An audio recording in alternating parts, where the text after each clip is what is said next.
देखो बच्चों, अब तक हमने 8 नंबर के सवाल बताए। अब हम 5 नंबरों के सवाल ले रहे हैं जो आपके लिए परीक्षा की दृष्टि से बहुत ही महत्वपूर्ण है और इसी कार्य के प्रश्न आएंगे और पेपर जब देंगे जब अपने आप मालूम पड़ जाएगी आपको। तो देखो कि हम क्लास 12 मैथ्स इंपॉर्टेंट क्वेश्चंस बता रहे हैं और यूपी बोर्ड 2024-25 में आने वाले संभावित इंपॉर्टेंट क्वेश्चंस, और वो 5 मार्क्स की। अब 5 मार्क्स पे आ गए हम।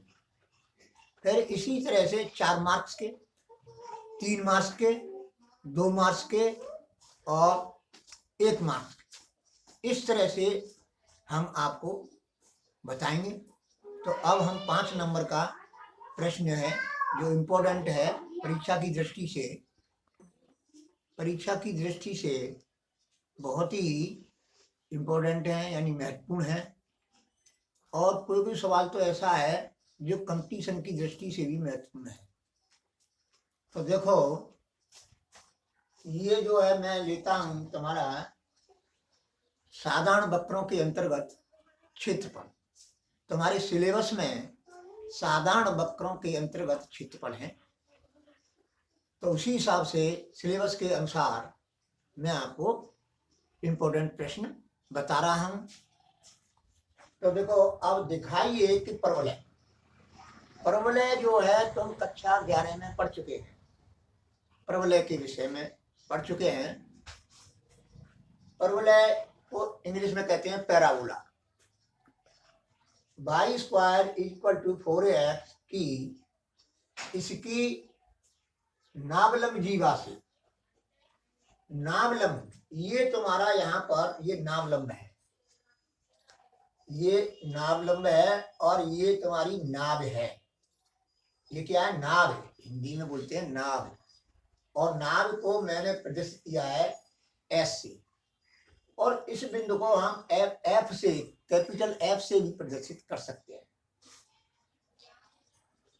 अब ये है y² = 4x की इसकी नावलंब जीवा से घिरा, नावलंब जीवा से घिरा, नावलंब जीवा और परवलय से घिरा क्षेत्रफल 8a² / 3 होता है। ये हमको सिद्ध करना है।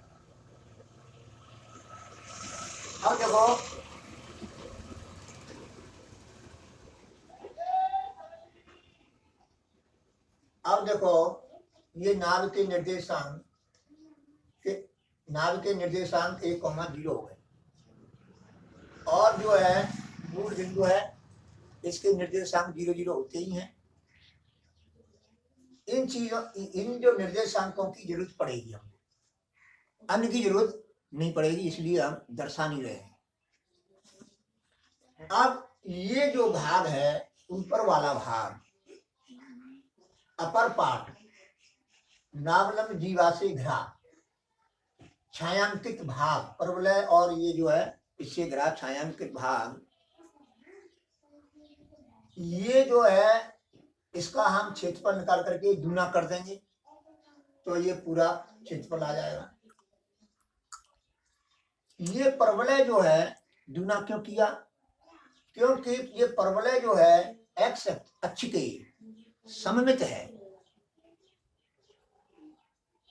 ये यहां तक समझ में आ गया होगा।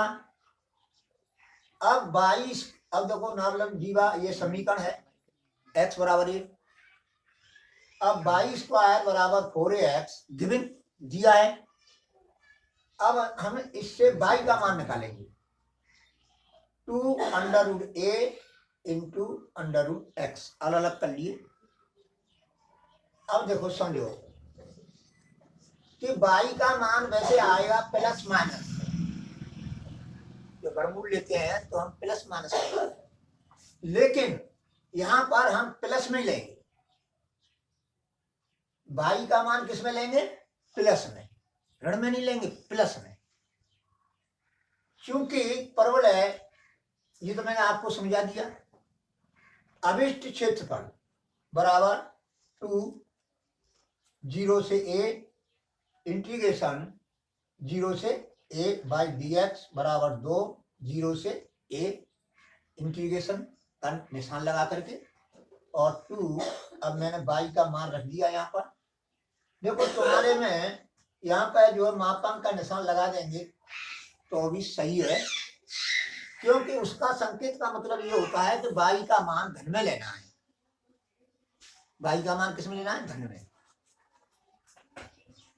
बराबर 2 0 से a 2 under a into under x d x. अब देखो बराबर 4 अंडर ए इंटीग्रेशन लिमिट है 0 से A under x d x बराबर 4 अंडर ए। अंडर एक्स का समाकलन क्या होगा? एक्स के सापेक्ष करेंगे तो एक्स पे घात 3/2 बटे 3/2, और ये लिमिट बड़ा कोष्टक लिख देंगे और यहाँ पर लिमिट के मान लिख देंगे। यहाँ पर लोअर लिमिट का मान रखेंगे और यहाँ पर अपर लिमिट का मान रखेंगे। अब ये जो है 3/2 है, अब जो इसको और इसको हल करेंगे तो 8/3 अंडर ए हो जाएगा। यहाँ से 3/2 हट जाएगा तो 8/3 इंटू अंडर ए।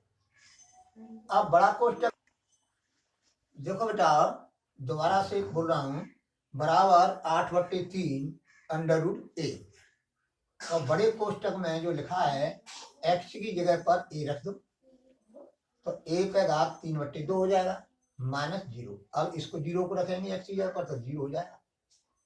अब बराबर 8/3 अंडर ए इंटू ए पे घात 3/2 है, इसको हम ले सकते हैं ए अंडर ए बराबर 8/3 ए स्क्वायर वर्ग इकाई या स्क्वायर